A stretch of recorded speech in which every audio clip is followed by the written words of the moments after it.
Hello students, आज हम discuss करेंगे क्लास 10 साइंस के मोस्ट इंपॉर्टेंट क्वेश्चंस। ये वो क्वेश्चंस हैं जो कि आपके एग्जाम्स में आपको देखने को मिलेंगे अब की बार के बोर्ड एग्जाम्स में। चाहे आप हिंदी मीडियम के स्टूडेंट हो, चाहे आप इंग्लिश मीडियम के स्टूडेंट हो, दोनों ही मीडियम्स में आपके क्वेश्चन शो होंगे।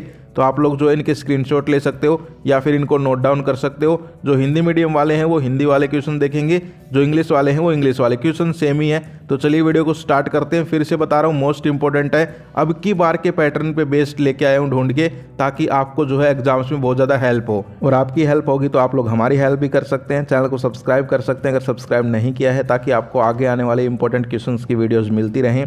तो चलिए वीडियो को स्टार्ट करते हैं। फिर से बता दूं, मोस्ट इंपॉर्टेंट है, बार बार इसलिए बता रहा हूं ताकि मेहनत से मैंने ये क्वेश्चंस ढूंढे हैं, तो आप लोग भी इनके ऊपर जो है सीरियसली इनको जो है तैयार करें। तो चलिए यहाँ पर स्टार्ट करते हैं। कॉम्पिटेंसी बेस्ड, लर्निंग बेस्ड सभी प्रकार के क्वेश्चंस हैं। क्वेश्चन नंबर 1 देखिए, आयरन के गलवनीकरण की प्रक्रिया में आयरन पर परत चढ़ाने के लिए प्रयुक्त धातु है।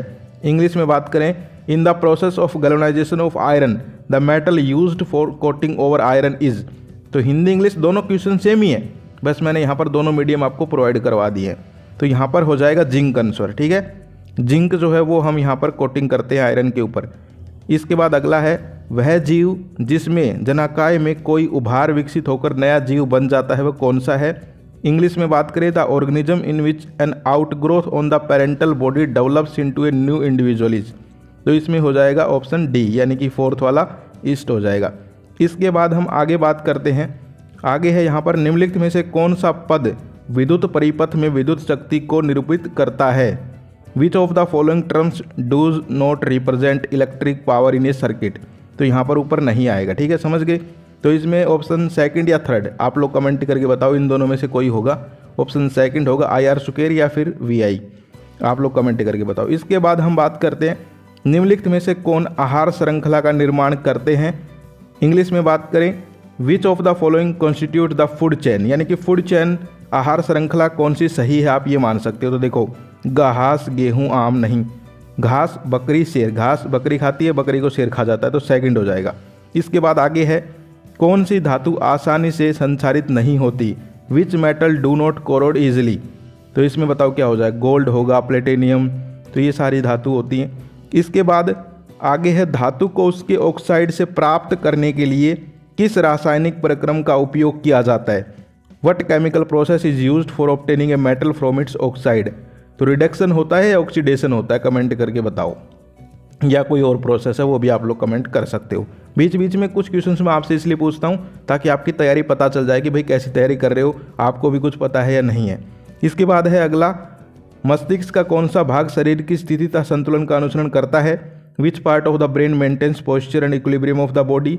तो सेरिबेलम। इसके बाद है, power of accommodation of eye, नेत्र की समझन क्षमता क्या है ये बताना है। इसके बाद आगे देखिए, निम्नलिखित की इलेक्ट्रॉन बिंदु संरचना, यानी कि इलेक्ट्रॉन डॉट स्ट्रक्चर आपको बनाना है। मोस्ट इंपॉर्टेंट क्वेश्चन है, बहुत बार एग्जाम्स में पूछा जाता है। H2S और एथेनोइक एसिड, यही दोनों का पूछा जाता है, तो ये क्वेश्चन आप लोग पक्का कर लेंगे। इसके बाद जो है अगला, यहाँ पर दो धातुओं के नाम बताइए जो तनु अमल से हाइड्रोजन को विस्थापित कर देंगे तथा दो धातु जो ऐसा नहीं करेंगे। यानी कि दो एलिमेंट्स बताओ जो डिस्प्लेस कर देंगे हाइड्रोजन को डाइल्यूट एसिटिक एसिड में, या फिर कोई भी एसिड हो। And two metals which will not. तो यहाँ पर जो डिस्प्लेस कर देंगे वो शायद होंगे आयरन, एल्यूमिनियम, और नहीं करेंगे वो होंगे कॉपर, सिल्वर। इसके बाद होमोलोगस सीरीज यानी समजातीय श्रेणी का क्वेश्चन है, तंत्रिका तंत्र का है। इसके बाद देखो, असर्शन रीजन क्वेश्चन, यानी कि अभिकथन कारण क्वेश्चन है। हिंदी इंग्लिश दोनों है, देख सकते हो आप लोग। इसमें क्या होता है, एक कथन होता है, एक कारण होता है, यानी कि एक असर्शन होता है, एक रीजन होता है। आपको देखना होता है कौन सा सही है, दोनों सही है। यानी कि मैं आपको ऑप्शन दिखा देता हूँ, यहाँ पर देखिए, इस प्रकार से इसके ऑप्शन होते हैं। हिंदी में भी देख सकते हो, इंग्लिश में भी। यानी कि दोनों कथन सही हैं, कारण भी सही है, कारण कथन का सही व्याख्या करता है, यानी कि असर्शन भी सही है, रीजन भी सही है, और इसकी करेक्ट एक्सप्लेनेशन है। या फिर दोनों गलत हैं, एक सही है एक गलत है, इस प्रकार से आपको बताना रहता है। तो यहाँ पर देख सकते हो, नींबू जो है नीले लिटमस को, कागज़ को लाल कर देता है, ठीक है, और दूसरा भी ठीक है, और इसकी करेक्ट एक्सप्लेनेशन भी है, यानी कि ऑप्शन फर्स्ट हो जाएगा शायद। इसके बाद अगला जो है वो आप लोग कमेंट करके बताना, सोडियम हाइड्रोक्साइड का है ये, तो ये आप लोग बता देना, वरना जो है यहाँ पर आप लोग इसका आंसर भी देख सकते हो। आप लोगों को भी दिमाग लगाना है भाई, आप लोगों के पेपर हैं, मेरे नहीं है। तो आप लोगों को भी दिमाग लगाते रहना है ताकि आपको पता चल जाए कि भाई कौन सा होगा कौन सा नहीं होगा, मेरी तैयारी कैसी है। इसके बाद आगे बात करें तो आगे जो क्वेश्चन आता है, समीकरण को संतुलित कीजिए, यानी कि केमिकल इक्वेशंस को बैलेंस करना। तो ये क्वेश्चंस भी कई बार पूछ लिए जाते हैं, पहले ज़्यादा आते थे अब थोड़ा कम हो गए हैं, लेकिन आपको जो है बैलेंस करना आना चाहिए। तो ये क्वेश्चन आप लोग जरूर यहाँ पर सॉल्व करना। 3 इक्वेशन दी गई है, हो सकता है आपके बोर्ड एग्जाम इनमें से ही कोई एक आ जाए। इसके बाद आगे है, सोडियम को मिट्टी के तेल में डुबोकर क्यों रखा जाता है, ये आप देख सकते हो।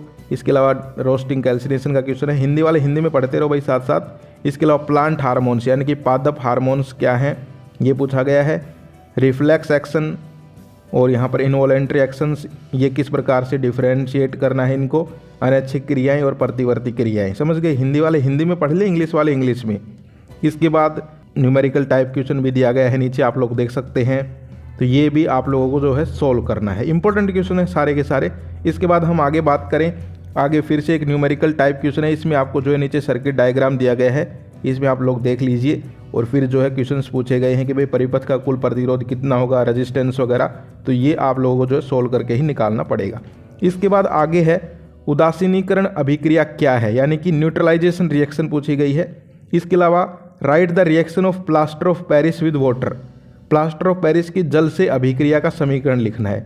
इन दोनों में से कोई भी कर सकते हैं, दोनों ही करने हैं आपको तो, ठीक है, ये कोई एग्जाम थोड़ा ना है, ये तो मैं आपको क्वेश्चंस बता रहा हूँ। इसके बाद है, अम्ल का जलीय विलयन विद्युत का चालन क्यों करता है, तो ये आपको बताना है कि भाई यहाँ पर जो है aqueous solution of acid conduct electricity Y.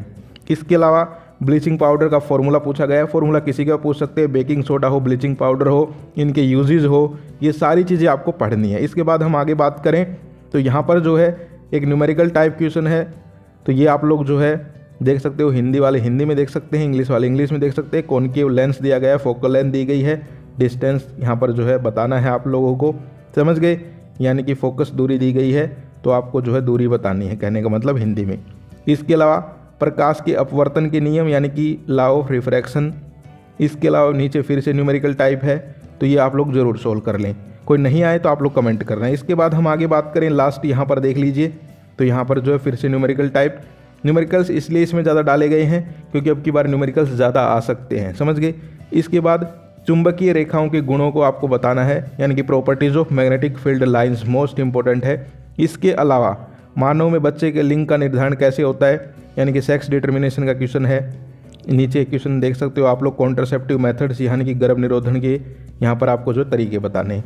तो ये जो है मोस्ट इंपॉर्टेंट क्वेश्चंस थे क्लास 10 साइंस के। इन सारे क्वेश्चंस को आप लोग, आई होप आपने स्क्रीनशॉट लिया होगा या नोट डाउन किया होगा, इनको तैयार जरूर कर लेना। फिर से कह रहा हूँ, मोस्ट इंपॉर्टेंट है, एग्जाम्स में आने के पूरे चांसेस है, चाहे आप किसी भी बोर्ड से हो, हरियाणा बोर्ड हो, CBSE बोर्ड हो, राजस्थान बोर्ड हो, कोई भी बोर्ड हो, क्योंकि सिलेबस लगभग सेम है सबका और ये मोस्ट इंपॉर्टेंट है। आज के लिए इतना ही, फिर मिलते हैं, बाय बाय, टेक केयर, जय हिंद, जय भारत।